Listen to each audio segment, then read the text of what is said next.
الحمدللہ والصلاة والسلام علی من لا نبی بعدہ وعلی آلہ وصحبہ من والاہ اما بعد۔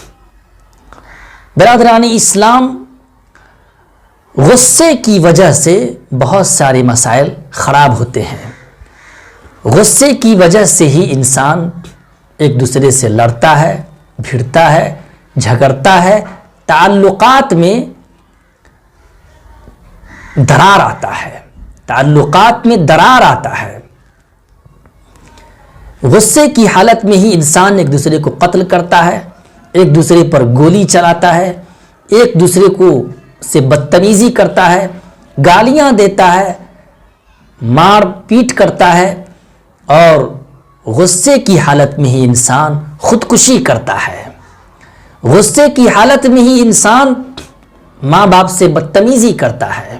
تو جتنے بھی برے معاملات ہیں، گالی گلوچ، بدتمیزی، لڑائی جھگڑا، یہ سارے کے سارے غصے کی حالت میں ہی ہوتے ہیں۔ تو آئیے غصے کو ختم کرنے کے تعلق سے، غصے کے تعلق سے ہم یہ جاننے کی کوشش کرتے ہیں کہ پیارے نبی حضرت محمد رسول اکرم صلی اللہ علیہ وسلم نے اس سلسلے میں کیا بیان فرمایا ہے، غصے کے متعلق شریعت اسلامیہ کا کیا حکم ہے، مذہب اسلام میں اس تعلق سے کیا بیان کیا گیا ہے۔ آئیے سب سے پہلی حدیث عن ابی ہریرہ رضی اللہ عنہ قال قال رسول اللہ صلی اللہ علیہ وسلم لیس الشدید بالسرعۃ انما الشدید الذی یملک نفسہ عند الغضب، متفق علیہ۔ حضرت ابو ہریرہ رضی اللہ عنہ بیان کرتے ہیں کہ رسول اکرم صلی اللہ علیہ وسلم نے بیان فرمایا کہ طاقتور شخص وہ نہیں جو کسی کو پچھاڑ دے، کسی کو پٹک دے، بلکہ طاقتور شخص وہ ہے جو غصے کے وقت اپنے نفس پر قابو پا لے، اپنے آپ کو کنٹرول کر لے، وہی شخص سب سے زیادہ طاقتور ہے۔ تو پیارے نبی حضرت محمد رسول اکرم صلی اللہ علیہ وسلم نے اس حدیث مبارک میں پہلوان طاقتور شخص اسے قرار دیا جس کے اندر کنٹرولنگ پاور ہو، کسی کی بدتمیزی سن کر وہ بھی اس سے بدتمیزی نہ کرتا ہو، کسی کے گالی دینے پر وہ بھی کسی کو گالی نہ دیتا ہو، بلکہ اپنے آپ پر قابو پا لیتا ہو۔ لیکن آج کل معاملات اور حالات دیکھیے کہ ہر شخص ایک دوسرے سے لڑ رہا ہے، بھڑ رہا ہے، ایک دوسرے کو گالیاں دے رہا ہے، بدتمیزی کر رہا ہے، ایک دوسرے کا جانی دشمن بن چکا ہے۔ تو معاملات کے خراب ہونے کی وجہ یہ غصہ ہے۔ آئیے غصے کو ختم کرنے کے لیے رسول اکرم صلی اللہ علیہ وسلم نے ایک نسخہ بیان کیا جس کو یاد رکھ کے ہم تمام لوگ غصے کے وقت اگر ہم اس کلمہ کو پڑھ لیں تو انشاءاللہ ہم سے بھی وہ غصہ ختم ہو جائے گا، ہمارے غصے ختم ہو جائیں گے، ہمارے معاملات درست ہو جائیں گے۔ میرے بھائیوں، آئیے حدیث سنتے ہیں۔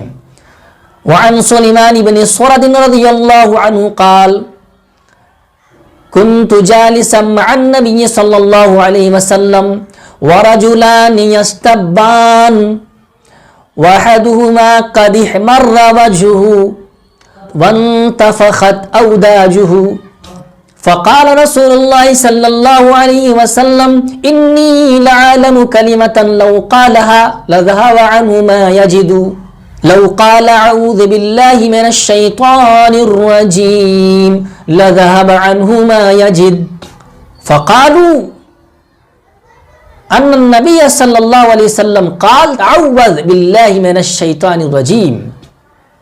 حضرت سلیمان بن سرد رضی اللہ عنہ جو کہ بڑے پرہیزگار دیندار صحابی تھے، ان کا لقب امیر التوابین تھا۔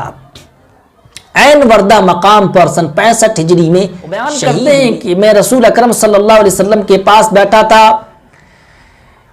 کہ دو شخص آپس میں ایک دوسرے کو گالی دے رہے تھے۔ ان میں سے ایک شخص کا غصے کی وجہ سے چہرہ سرخ ہو گیا تھا، چہرہ لال تھا اور ان کی رگیں پھول گئیں۔ تو رسول اکرم صلی اللہ علیہ وسلم نے بیان فرمایا کہ میں ایک کلمہ ایسا جانتا ہوں کہ اگر وہ کلمہ کو اگر وہ پڑھ لے تو اس سے یہ غصہ چلا جائے گا.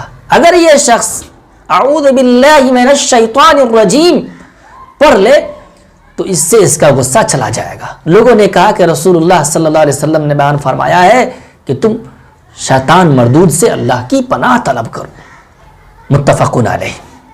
تو جب بھی غصہ آئے اعوذ باللہ من الشیطان الرجیم پڑھیے، نہ کہ اس غصے کی حالت میں آپ حرام کاری کر جائیں. غصے کی حالت میں انسان نشے بازی بھی کرتا ہے، غصے کی حالت میں دارو پینے لگتا ہے، غصے کی حالت میں وہ سگریٹ پیتا ہے، اپنے آپ کو ہلاک اور برباد کرنے کی کوشش کرتا ہے، اپنے گریبانوں کو چاک کرتا ہے، اپنے گالوں پر تماچے مارتا ہے، خودکشی بھی کرتا ہے. انسان غصے کی حالت میں ایک دوسرے کی جانوں کو لینے کی بھائیوں، اگر آپ سے کسی کی لڑائی ہو، کسی کا جھگڑا ہو، کسی سے اختلاف ہو اور اس نے آپ سے بدتمیزی کی یا آپ کو تماچے مارے، اس نے آپ کے ساتھ بدسلوکی کی، لیکن آپ اس سے بدلہ لے سکیں، بدلہ لینے کی طاقت کے باوجود اگر آپ نے اس سے بدلہ نہیں لیا، آپ نے اپنے غصے کو پی لیا، تو یقیناً آپ کے لیے بڑی خوبی ہے، آپ کا بڑا مقام ہے، آپ کی بڑی عزت ہے. قیامت کے روز آپ کو انعامات دیا جائے گا، بہت بڑا انعام دیا جائے گا. آئیے سنتے ہیں حدیث کی روشنی میں. وعن معاذ بن انس رضی اللہ عنہ قال قال رسول اللہ صلی اللہ علیہ وسلم من کذب غیظا، جس شخص نے غصے کو پی لیا، قادر علی ان ينفذه، اور وہ اس بات پر قادر تھا کہ اس سے بدلہ لے. اس سے بدلہ لینے پر وہ شخص قادر تھا، لیکن بدلہ لینے کی طاقت کے باوجود اس شخص نے اپنے غصہ کو پی لیا، تو اللہ رب العالمین قیامت کے روز تمام مخلوقات کے سامنے اس شخص کو بلائے گا. دعاہ اللہ عز و جل، دعاہ اللہ سبحانہ و تعالی علی رؤوس الخلائق. اللہ رب العالمین قیامت کے دن تمام مخلوقات کے سامنے میں اس شخص کو بلائے گا، اور بلانے کے ساتھ اللہ رب العالمین اسے اختیار دے گا کہ وہ جن حوروں میں سے چاہے ان حور کو اپنے لیے پسند کر لے. رواہ داؤد والترمذی. تو میرے بھائیوں، اللہ رب العالمین اختیار دے گا کہ جس حور میں سے چاہے، جس حور کو چاہے اپنے لیے پسند کر لے. تو میرے بھائیوں، حور حورا کی جمع ہے، جس کے معنی ہے انتہائی سفید رنگ کی گوری خوبصورت عورت، اور عین آئینہ کی جمع ہے، یعنی موٹی موٹی آنکھوں والی عورت. اس سے مراد ہے، حور عین سے مراد ہے جنت میں انتہائی خوبصورت سفید رنگ کی بڑی بڑی آنکھوں والی حوریں جنتیوں کو جو ملیں گی، وہی حور اس شخص کو بھی دیا جائے گا، اس شخص کو بھی اس بات کا اختیار دیا جائے گا کہ وہ جن حور عین میں سے چاہے اسے اپنے لیے پسند کر لے. تو یہ بہت بڑی فضیلت ہے. جب بھی غصہ آئے تو آپ اپنے غصے کو کنٹرول کریں. رسول اللہ صلی اللہ علیہ وسلم نے بھی ایک شخص کو یہی نصیحت کی. وعن ابی ہریرہ رضی اللہ عنہ ان رجلا قال للنبی صلی اللہ علیہ وسلم اوصنی قال لا تغضب. حضرت ابو ہریرہ رضی اللہ عنہ سے روایت ہے کہ ایک شخص نے کہا اللہ کے رسول صلی اللہ علیہ وسلم مجھے وصیت کر دیجئے، مجھے نصیحت کیجئے. تو آپ صلی اللہ علیہ وسلم نے فرمایا غصہ مت کرو. فردد مرارا، اس شخص نے کئی مرتبہ اسی بات کو دہرایا. تو آپ نے فرمایا لا تغضب، تم غصہ مت کرو. رواہ البخاری، یہ حدیث بخاری شریف کی ہے، لہذا غصہ مت کیجئے.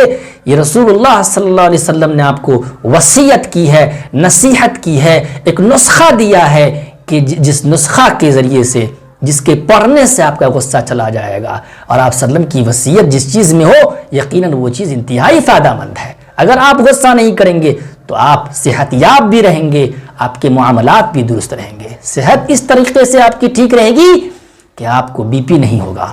غصہ کرنے سے ڈاکٹروں کا کہنا ہے کہ بی پی بڑھتا ہے، نسیں پھول جاتی ہیں، خون کی رفتار بڑھ جاتی ہے. لہذا غصہ مت کیجئے، ہمیشہ مسکراتے ہوئے لہلہاتے ہوئے اپنی زندگی کو گزاریے. اللہ رب العالمین سے دعا ہے کہ اللہ رب العالمین ہم تمام لوگوں کو اس بات کی توفیق بخشے کہ غصے کو ختم کرے، اور ہم تمام لوگ انتہائی خوشی سے، فرحت و انبساط سے مسکراتے ہوئے اپنی زندگی کو گزاریں.